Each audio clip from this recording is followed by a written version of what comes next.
High court ಜಡ್ಜಿಗೆ ಇಂಪೀಚ್ಮೆಂಟ್ಗೆ ಸಂಬಂಧಪಟ್ಟಂಗೆ BJP ನಾಯಕರು ವಿರೋಧವನ್ನು ಮಾಡ್ತಾ ಇರೋದು ಬೇಕಂತಲೇ ಇವ್ರು ಮಾಡ್ತಾ ಇದ್ದಾರೆ ಅಂತೇಳಿ. ಏನು ಇಂಪೀಚ್ ಮಾಡ್ತಿದ್ದೀನಿ? ಇಂಪೀಚ್ ಯಾಕೆ?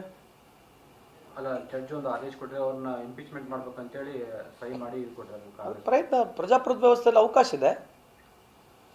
ಯಾಕೆ impeachment? There is must be reason ಅಲ್ಲ ಮಾಡಲಿಕ್ಕೆ.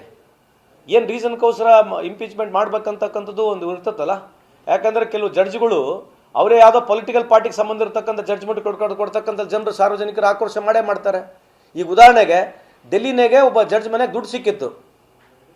ಈಗ ಡೆಲ್ಲಿ ಜಡ್ಜ್ ಮನೆಗೆ ದುಡ್ಡು ಸಿಕ್ಕಿತ್ತು. ಏನು ಮಾಡಿದ್ರು ಬಿ ಜೆ ಪಿಯವರು?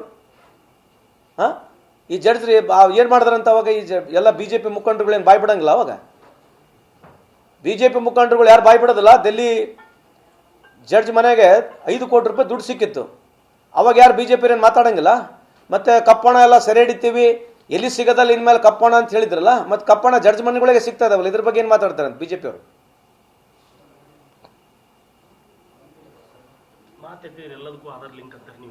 ಮಾತೆತ್ತಿದ್ರಲ್ಲಿ ಆಧಾರ್ ಲಿಂಕ್ ಇವಾಗ ಹೇಳಿರೋದು ಕೇಂದ್ರ ಸರ್ಕಾರದವರು ಇದಕ್ಕೆ ಯಾಕೆ ಮಾಡ್ತಾ ಇಲ್ಲ? ಅದಕ್ಕೆ ಕೇಳಬೇಕಲ್ಲ. ಆಧಾರ್ ಲಿಂಕ್ ಮೊದಲು ಅಪೋಸ್ ಮಾಡಿದಾರೆ ಅವರು. ಯೂನಿಕ್ ಐಡೆಂಟಿಫಿಕೇಶನ್ ಕಾರ್ಡ್ ಆಗಬಾರ್ದಂತ ಮೋದಿ ಸಾಹೇಬರು ಭಾಳ ದೊಡ್ಡ ಭಾಷಣ ಮಾಡಿದ್ರು. ಬಂದ್ಮೇಲೆ ಅವರೇ ಒಪ್ಕೊಂಡಿರ್ತಾನ. ಈಗ ಎಲ್ಲದಕ್ಕೂ ಆಧಾರ್ ಲಿಂಕ್ ಮಾಡ್ತಾರೆ. ಮತ್ತು ವೋಟರ್ ಲಿಸ್ಟಿಗೆ ಮಾಡಿಬಿಡ್ರಲ್ಲ, ಕೇಳಬೇಕಲ್ಲ ಬಿ ಜೆ ಪಿಯವರಿಗೆ.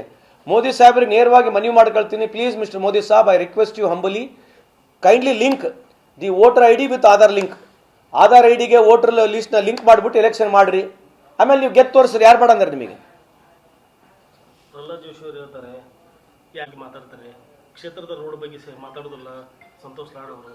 ಅದೇ ರೀ, ಅವರು ಪ್ರಹ್ಲಾದ್ ಜೋಶಿ ಸಾಹೇಬ್ರು ಮಾತನಾಡೋಕ್ಕೆ ಅಧಿಕಾರ ಇದೆ, ಅವ್ರು ಮಾತಾಡಲಿ. ನಾನು ಈ ರಾಜ್ಯದ ಒಬ್ಬ ಸಚಿವನಿದ್ದೀನಿ, ಆಮೇಲೆ ಈ ದೇಶದ ನಾಗರಿಕನಿದ್ದೀನಿ.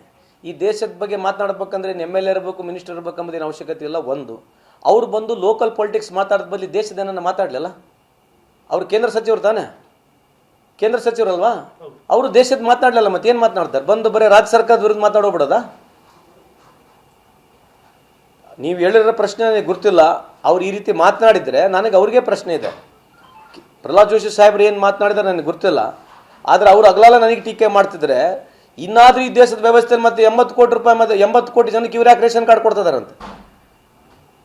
ಇವರಷ್ಟೇ ಭಾಳ ಪ್ರಗತಿ ಮಾಡಿಬಿಟ್ಟಿದ್ರೆ ಮತ್ತೆ ಇವರೇ ಯಾಕೆ ನಮ್ದು ಅದು ಮತ್ತೆ ನಮ್ಮ ರೇಷನ್ ಕಾರ್ಡ್ ಯಾಕೆ ಕೊಟ್ಟು ಇವರು ಮೋದಿ ಸಾಹೇಬ್ರ ಹೆಸರು ಹಾಕಂತಿರೋದು? ಫುಡ್ ಸೆಕ್ಯೂರಿಟಿ ಬಿಲ್ ತಂದಿದ್ದು ನಾವೇ ರೇಷನ್ ಕಾರ್ಡ್ ಇಡೀ ಭಾರತ ದೇಶದ 80 ಕೋಟಿ ಜನಕ್ಕೆ ಕೊಡ್ತಿದ್ವಿ. ಇವ್ರು 8 ಕಮ್ಮಿ ಮಾಡಿ ಅದರ ಮೇಲೆ 2 ರೂಪಾಯಿ ಕಮ್ಮಿ ಮಾಡಿ 2 ರೂಪಾಯಿ ಕಮ್ಮಿ ಮಾಡಿ 20,000 ಕೋಟಿ ಪಬ್ಲಿಸಿಟಿ ತೊಗೊಂಡು ಮೋದಿ ಸಾಹೇಬ್ರು ಫೋಟೋ ಹಾಕ್ತಿದ್ದಾರೆ.